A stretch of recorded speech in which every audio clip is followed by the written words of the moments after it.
That is now 7 straight wins overall for the Golden State Warriors, and Steve Kerr passes Al Attles for the most wins in Golden State Warriors history.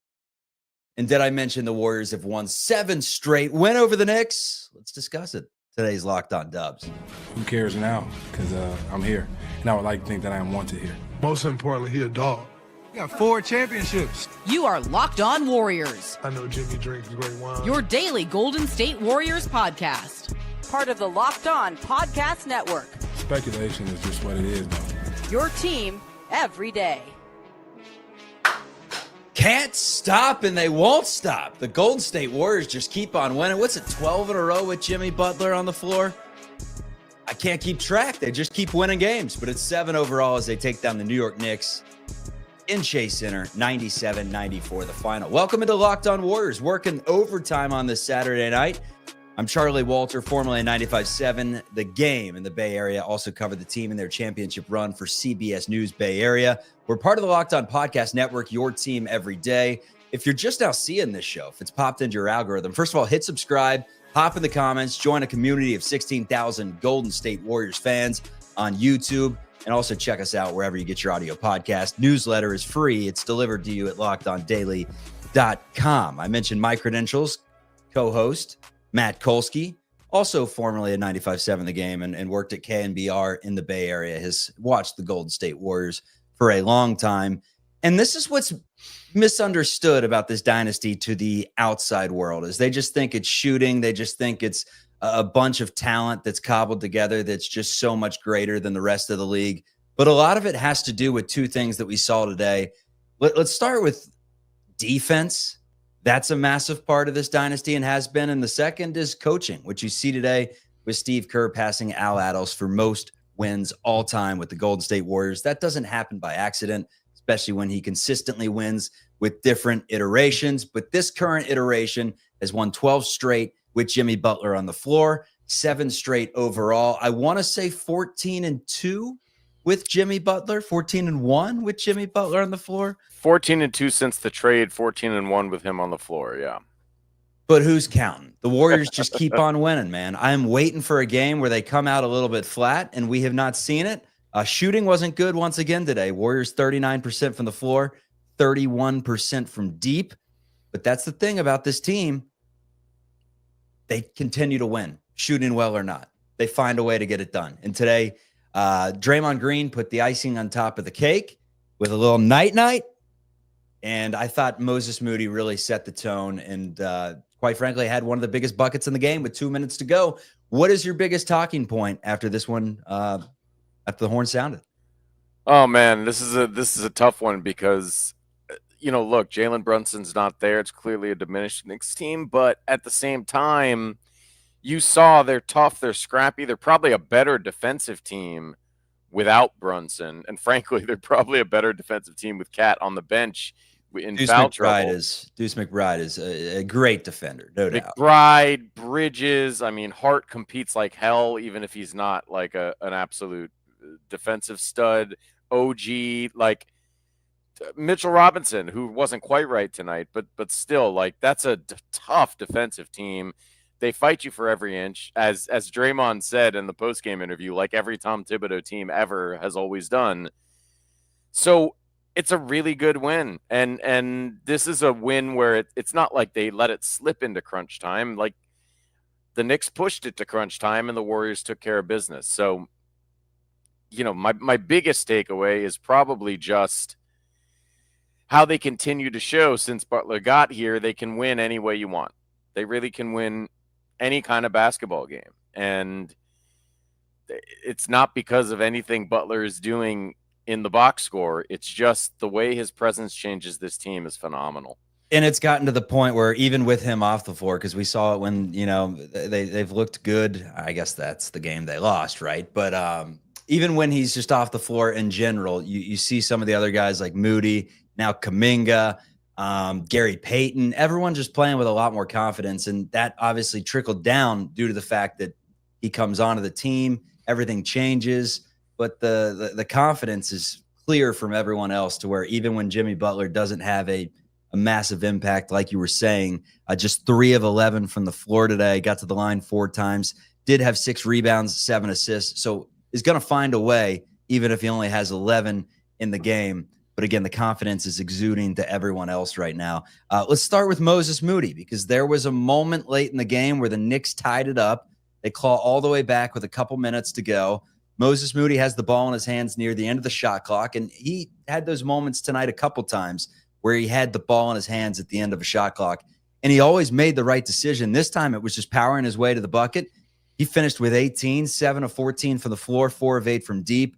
Moses has been awesome, man. His contract is looking more and more team-friendly by the day.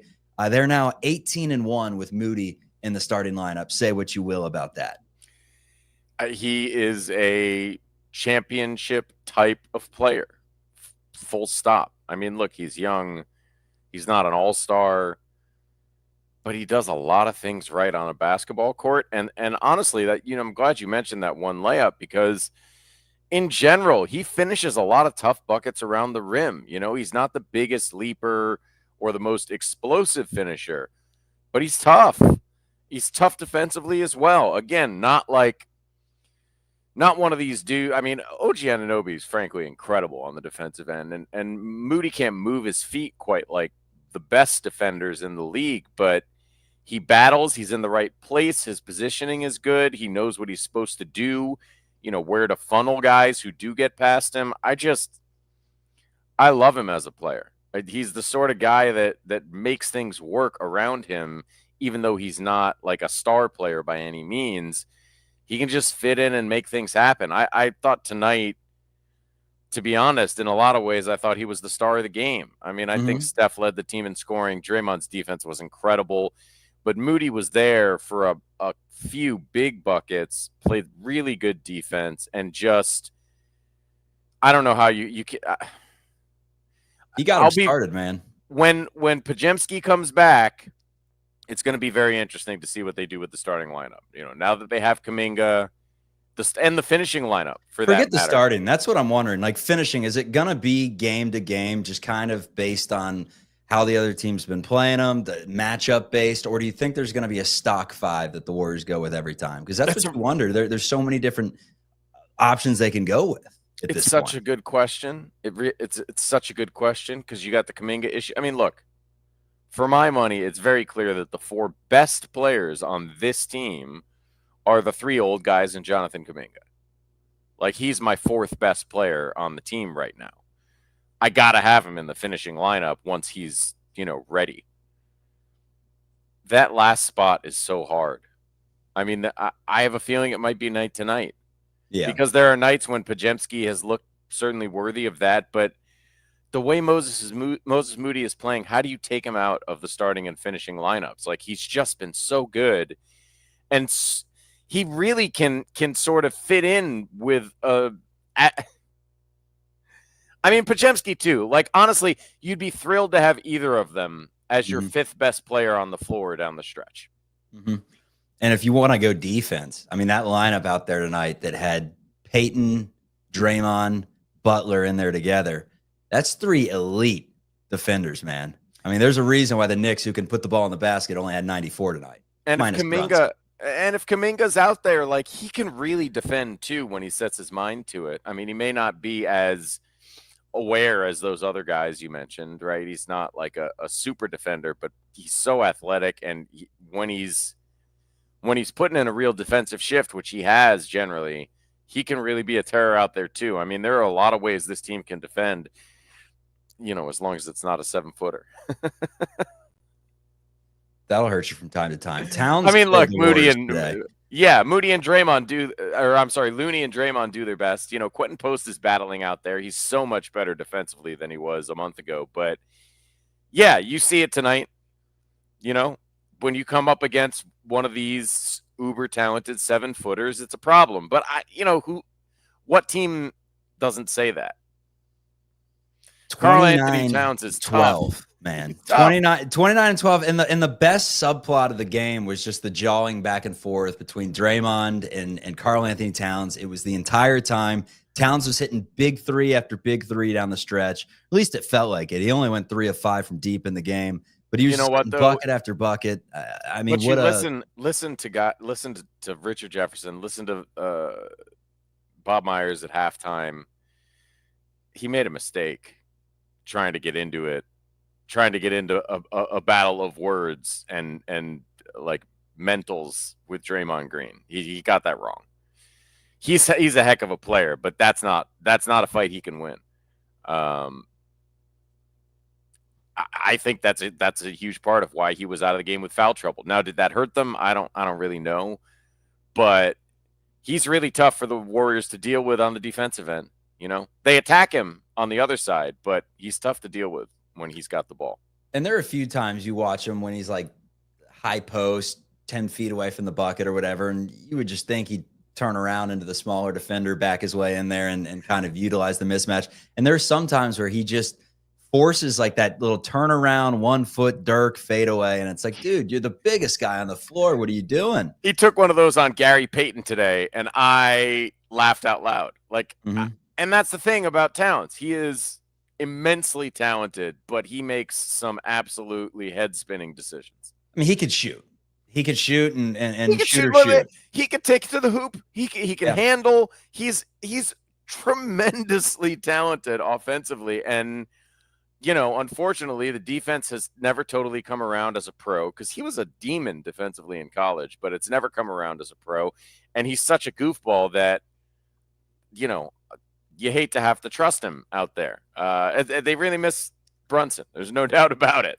Like, they probably don't go over the last 6 possessions until that meaningless 3-pointer if Jalen Brunson is on the floor, but you play the games in front of you, you know, and it's another win for the Warriors, and it's a tough, gritty win to make you feel good heading into the first really big game in Jimmy Butler's Warriors career on Monday.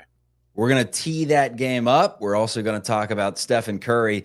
Again, this is just what we do on Locked On Warriors. We always bury the lead. We get into the Moses Moody. We get into the Draymond Green. And we forget to mention that Steph Curry leads the way with 28 on an efficient 8 of 20 shooting, 7 rebounds, 5 assists. What doesn't Stephen Curry do? And the answer right now is nothing. He does everything, and he's even playing 35 minutes in back-to-backs. He blocked a shot tonight. He even did that. Just no dunks. He said he's done with those for the career. Oh, my God. He'll do anything. When he went up for that dunk, I was like, what are you doing, bro? Just like, he even came down a little weird. I was like, if Steph Curry gets injured dunking on a breakaway, no one's ever going to live it down. Like, it's just, no more dunks, please. We don't need dunks from Steph Curry. Let Jonathan Kuminga do the dunking. Let's get into Kuminga. Let's get into Curry, and let's get into Coach Kerr setting the Warriors record that's coming up on Locked On Dubs. And most importantly, he a dog. We need more dogs. Today's episode is brought to you by FanDuel. March Madness is here, everyone, and FanDuel is giving you the chance to get in on the action like never before. Right now, new customers can get $200 in bonus bets when your first $5 bet wins. That's $200 extra bucks to use on everything from buzzer beaters to Cinderella stories and even who's cutting down the nets. Got an eye on a few underdogs this year. The Akron Zips, they look nice out of the MAC. Keep an eye on them, Kolsky. I stay in the action with live bets, so even when the teams that I choose are toast right away, I can, play that live spread. Why not? And it's easy and fast. You get paid instantly, no waiting around. So visit FanDuel.com and get in on the college hoops action all tournament long. Let's get back to the show. Forget that. We champs. Why are you starting with that question? We got 4 championships. All right, I want to spend some time talking about Steph Curry and also Jonathan Kuminga. Let's start with Curry in the game today. Once again, it's just crazy what this trade has done for his game, man. There were so many times earlier in the season where every 2 good games was followed up with one that was just somewhat of a dud. He didn't play his greatest basketball. And since the Jimmy Butler trade, you go up and down. Since Butler's been on the floor, his game is just incredible. Like, this today was just a mediocre game for Curry. 28 points, 8 of 20, gets to the line 9 times. 7 rebounds, 5 assists. Curry is again, he's not as good as he once was, but it's no longer he's as once good as he ever was, right? Like he's pretty consistently as good as he ever was. Yeah, man, I guess he's not at his peak, right? I mean, I guess you have to say that. I mean, I would think, right? Just because of MVP voting and all the thing that goes into I that. mean, look, but he was a unanimous MVP, so he's probably not still quite, but good Lord, on a night-to-night basis, like, it's not easy to tell the difference between this Steph Curry and that Steph Curry. He, and like you said, tonight wasn't a great game. He missed some threes he'll usually hit. He, it wasn't his most efficient night, even though by most standards it was pretty efficient. The guy continues to, there's not even really much more to say other than another thing we've said a lot, which is just you got to appreciate it. Even on a mediocre night, he's 28, 7, 5, and 2 or 3 shots that nobody else in the NBA ever hits. Like, have you ever done this? He's a unicorn. That's what he is. Have you ever done this watching him, just focused on him and solely him offensively for an entire 6-minute stretch when he's out there and just watch his off the ball screening? Have you ever done that? Yes, and of course. How beautiful it is. Yeah, beautiful. Many times. He is it's the work rate. That's like a soccer term, I guess, really. But the work rate for Steph Curry out there, again, at his age, with the many bumps and bruises he's suffered this season already, it's remarkable. And then when he does get the ball, he's never not double teamed. Sometimes he's triple teamed. And he's still 28, 7, 5, and a block tonight. We run out of superlatives. And I know it hits the ear funny when people start talking about putting him in the greatest, the full-on GOAT conversation, right? And I'm going to love Steph Curry forever. I'm never going to have him ahead of Jordan or LeBron. But I think it's right that he needs to be mentioned in that conversation because there's a lot of one-of-ones in NBA history, but there's only so many out of that one-of-one ultimate superstar level. There are only so many that are utterly unique. Kobe Bryant is one-of-one, but he looks a lot like Michael Jordan out there, and a poor man's Michael Jordan at that, right? Shaquille O'Neal is one-of-one. He did some things no one else could ever do. He had physical talent that is unprecedented and unmatched since, but there are other centers, who did most of the things Shaq did. There was Wilt, there was Kareem.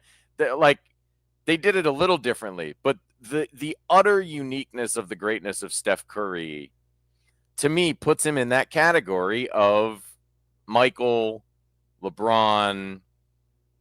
Pick your favorite center. That's the crazy thing, Kolsky, because we grew up. I mean, my era that I grew up watching had 2 of the greatest 3-point shooters ever, and Reggie Miller on the Indiana Pacers and Ray Allen, Sonics, Bucks, Celtics, Heat, whatever you. I always refer to him as the Bucks Ray Allen, although that wasn't probably the best Ray Allen. Seattle Ray Allen was the best. Seattle Ray Allen was the best, but the thing is, those guys could get hot at any moment, but they could never do it the way that Curry could. You could never put the ball in their hands and say, make something happen. Like Miller, he's running around off the ball like crazy. He had that Curry in him and movement threes. He would just find his balance in air and stroke it. So he was special to watch too, but no 3-point shooter in history comes anywhere close to with the ball in their hands. Hey, you get one-on-one, you're never stopping him. I mean, you saw today when they switched Towns onto him off those screens, they never even had a chance. They couldn't even get it. Everyone knows what Curry's doing, right? Everyone knows what the end goal is. It's either I'm going to hit a step back 3 in your face, I'm going to take it right past you, or I'm going to use my gravity to find someone that's open. But it starts with me, creating off the dribble, and no one can do anything about it, no matter how much they try. And that is transcendent of time. Like that would That would fly in any day and age. It's really unbelievable. The closest thing to it is Damian Lillard. And, you know, in Lillard, you have a guy who I think is taller. He's definitely stronger. And he's just very plainly nowhere near as good. You know, it's so just you got to appreciate it, especially as it continues to defy logic with the age part of it. Every minute that Steph Curry is out there is a gift to all of us who like to watch him. It's just an absolute gift. And you have no idea watching how long he can go. I mean, based off the usage rate right now and how he moves off the ball and the fact that he's now playing back-to-backs and the knees aren't hurting him as bad, who's to say that he can't be this effective for the entire remaining contract that he's on that also coincides with Butler and with Green, and now you got Moody on this contract, and you're expecting maybe Kuminga, and you have Podziemski. Yeah. Like, this entire core, as good as it is, it could still potentially get better. You know, it truly could. Yeah, I mean, it's a bit of a race against time. You know, can Kuminga, Podziemski, Moody improving outpace Draymond, Jimmy, and Steph fading? Mm-hmm. But there's like a group of 6 dudes here that looks like you can go forward with for the next few years if you can keep it together and really compete. You love to see it. And then, you know what, as far as the knees go, it turns out Jimmy Butler makes a heck of a painkiller. Dude, that's what I'm saying. Just the entire game, the confidence, the joy, it has changed so much. And what I was trying to say earlier was basically just that, I mean, sure, Butler's on the team. You feel his presence, but not necessarily. You don't feel it necessarily when he's on the bench, right? It's just everyone in their role has become so internally confident in their abilities that started with Butler joining the team. But now, like, whether Butler was on the bench icing his knee for, 2 or 3 games or out there, I still think you're going to get the best version of the Warriors. So. I think that's right. They especially, by the way, Butler, of course, is the main guy you're going to credit here, but I wouldn't sleep on the effect of not only Moody, but Quentin Post coming in and both of them playing confidently, even a little bit before Butler got here, playing confidently and really seizing the opportunities that were given to them largely, I think, because of injuries, because those 2 guys have been a pretty consistent positive force dating back to even just before the Butler trade. And I don't know that very many of us would have predicted that before the season. No. And then you look at the Peyton addition, because he was hurt there for a minute. He comes back, and he's just been consistent, man. 25 minutes today, 6 points, 4 rebounds, couple of assists, couple of steals, 25 minutes. Like, good numbers from Peyton, man. Healed 1 of 7. The Buddy experience continues. Again, it's game to game with Buddy. But fortunately, like, they haven't needed him 25 minutes like they did at one point in the season. They can go 15 if they want to go 15. The power to play Buddy exactly as much as his performance on that night dictates. Deserves. Yep. It's a very useful flexibility to have. It is, as compared to where you don't have any other options unless it's Spencer. So you got to run him 35 minutes. And that's where the Warriors were at one point in the season not that long ago. I want to give Looney his flowers for a little bit. Only played 6 minutes, but he had 3 rebounds in those 6 minutes. And one of them was a huge board late in the game. So let's give him some credit. But let's talk Jonathan Kuminga, man, because he had 10 points. He had 5 assists, 5 rebounds in his 20 minutes, 3 of 8 from the floor. Did not shoot a 3. That's something we've seen in his 2 games since his return. He's only taken 1 3. There was one possession that stuck out. I guess it was 2 straight possessions that stuck out. End of a shot clock where he could have done what he would have done probably last year and dribbled between the legs a few times, dribbled behind his back, step back 3 or stepped into a 3 and maybe missed it. Instead, he said, you know what? I'm just going to get fouled here. Turned his right shoulder into whoever was guarding him. He was obviously smaller. He was obviously less athletic. Most people are when it comes to Kuminga. And he just said, stop me. And sure, I guess he did technically get stopped or the whistle blew, but it's because Kuminga goes to the free throw line. So you love that. And then the very next possession, there's a fast break, and he sees Peyton ahead the entire time. Perfect alley-oop. Peyton throws it down. Unselfishness, ball movement, the team continuously attacking offensively and defensively. Like we mentioned earlier, it's a complete team effort, and they're doing it in every way possible, multiple ways possible in different games. Today, it was not the shooting, but it was everything else, right? Last game, it was the shooting, not everything else. And it blends in, and they continuously have the parts to get it done, man. Yeah, you mentioned Kuminga. Like, tonight was not as good a game as the other night, but the approach has been perfect for my money since, in these two games since his return. And tonight, you mentioned a couple assists. He also had a great assist to Steph Curry relatively early in the shot clock where he drew some defense and found Steph on like the secondary break. And he had one where he took it into trouble and kicked it out for a Moses Moody 3 that like looked a lot like a Jimmy Butler type of play. The thing about Kuminga in these two games is not taking any bad threes. The one he did take, which he did miss, was a good shot. And then he's got his head up. I think other than the questionable three-point shooting selection, one of the big issues with Kuminga is sometimes when he would drive, it was like eyes at his shoes, trying to get to the lane and not, thinking he's going to get contact, missing a layup kind of a thing too often. And tonight it seemed like every time he drove, look, it's not going to be perfect. He's still a young guy, but he had his head up. He was looking for his teammates, and he has come back into this team and seamlessly transitioned into the unselfish offense they've been playing. And it is super encouraging for what he can be as he gets more comfortable. And you see him real time buying into this role that he has on this year's team. Whereas he looks happier than he ever has. Yeah, well, beforehand, he had a lot on his shoulders, right? He's 21 years of age, but he's expected by some, hey, we even said this before the season. Like, if the Warriors want any chance of winning an NBA championship, Kuminga's got to be some all-star. He's got to take his game to the next level. And now it's like, hey, you're on your own timeline. You could take your game to the next level by just being good at everything and using your God-given abilities to affect the game in a positive manner. You don't need to score 25. In fact, we don't want you to score 25 necessarily. Go out there and find different ways to get it done.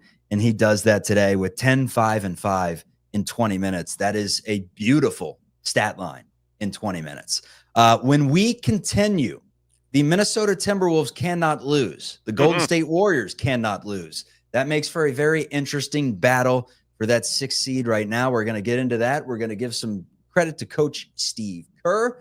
We also got to talk about why Jimmy Butler works with Warriors culture as compared to what he was dealing with before in his NBA career. Let's discuss it. Who can stop Steph Curry?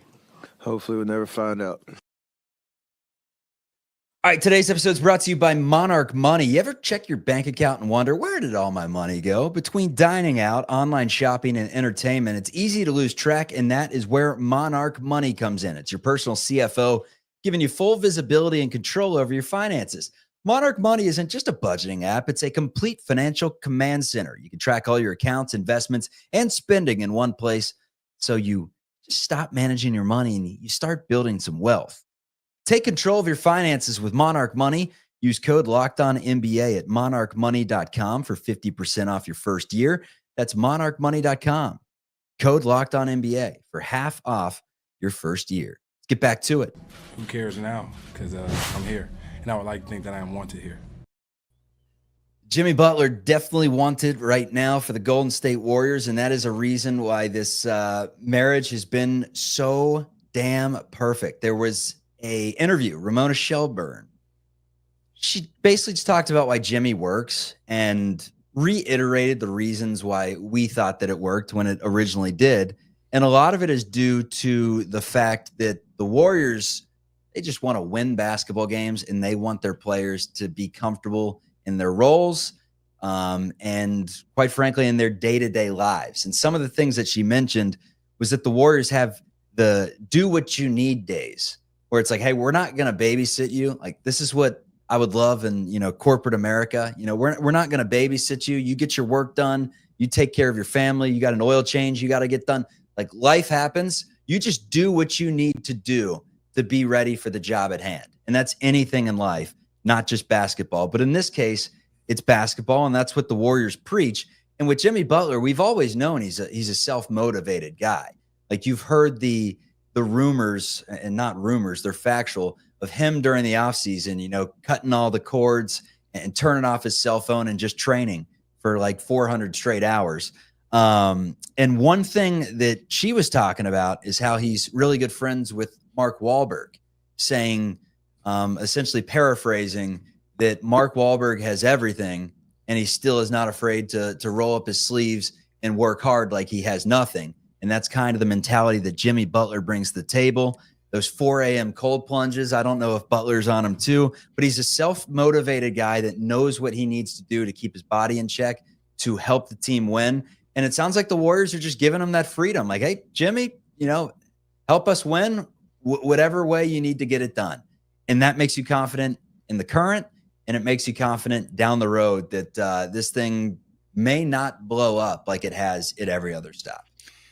Yeah, I think it makes it less likely that it will blow up. Let's not rule it out. It's still Jimmy Butler. But I think this is exactly the sort of situation that works for him. You just described it very well. I think what maybe gets lost a little bit is that, and Draymond said something about this on the postgame tonight as well, like, it's a perfect thing to bring up now because it perfectly illustrates the brilliance of Steve Kerr. Now, it's also augmented by the fact that you have one of the most, self-starting, self-motivated superstars in NBA history in Steph Curry, and one of the hardest workers anyone knows in Draymond Green. Like, these are guys who are worthy of trust, right? But Steve Kerr's willingness to trust his players, and that's top to bottom on the roster, but in this particular case, we're talking about the essentially veteran days off. That's been a huge part of like the good vibe parade that has been this last 10 years of Warriors basketball. It's Steve Kerr treats them like adults. He has adult conversations with them about how to approach things. He gives them adult responsibility, right? And I think people probably don't realize how rare that is in the NBA, given that most of the people are adults. A lot of their stuff is controlled and planned out for them in most places. As far as Miami doing the exact same Matt thing, makes a good point, because Miami did do the exact same thing. They let him take the separate flights. They let him, do ride shares and things until like they that didn't. the game, until they put their foot down and they didn't let Jimmy do anything that Jimmy wanted to do. So they changed course, and that's why he got pissed off. The best advice I could give a franchise is don't get into a battle of wills with Jimmy Butler, but Pat Riley couldn't help himself. I don't think there's anyone. I mean, if there was anyone who it always happens when the good times stop, right? And in this current iteration of the Jimmy Butler era, for the most part, well, things go bad when the good times stop. But the sort of conflict that Pat Riley had with Jimmy Butler is something that would just never happen with Steve Kerr. It just wouldn't. He's paid. Steve He's Kerr's got not, his money. That's no, a big part but of it. Steve Kerr's not going to call a guy into his office and try to like tell him about his life as a human, as an adult. Dunleavy's sure as hell not. Yeah. None of these dudes. I mean, Lacob would be the most likely candidate, but he's not that kind of guy either, right? Like, none of these dudes are the sort of maniacal alpha basketball guys that would do that. Mm-hmm. And Pat Riley is and always has been that guy, right? It served him very well at times, but it soured his relationship with LeBron James, and it did the same thing with Jimmy Butler. I don't expect that sort of battle of wills. It doesn't mean everything's going to work out perfectly, but boy, it couldn't have gone much better so far. Dude, it has been a completely different season. They're winning everything, man. Every single post-game show. Good times. It really is, man. It really is. Unfortunately, they're winning every single game, and we're doing every single post-game show with a smile on our face. But you look at the standings currently, and the Warriors are just a half game up on the Minnesota Timberwolves. It's because the Wolves have won 7 in a row, just like the Golden State Warriors. That will be a topic for another day, but it is a huge subplot to this season, is watching the teams behind the Warriors right now. Because, look, there's a path to win it from the play-in spot. No one's done it yet. It'll happen eventually. The Warriors could be the team to get it done, but you don't want to be in the play-in. Just get that 6th spot. And the only way you can stay in front of the Wolves is to keep on winning, because apparently they're hitting stride at the right time as well. Yep. You do have the tie break, though, so at least you got that going for you. Yes, they beat the Wolves pretty good this year. They had very little issues with the Wolves' size that they possess. Matt Kolsky, Saturday night, live on the Locked On Warriors postgame show. You have a good one. Party time. Yee.